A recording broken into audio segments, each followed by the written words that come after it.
Alhamdulillah banyak warga kami terdampak bencana ini, yaitu sebanyak rusak parah 7 kakak, Pak.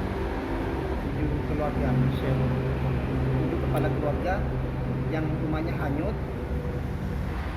Ya, sekali lagi saya mewakili Bapak Kepala Desa Kandangan, yang mana pada hari ini ada kegiatan di kabupaten, tidak bisa hadir.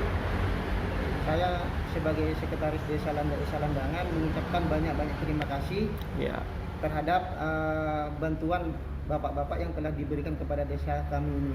Amin. Terima kasih. Assalamualaikum warahmatullahi wabarakatuh. Waalaikumsalam warahmatullahi wabarakatuh.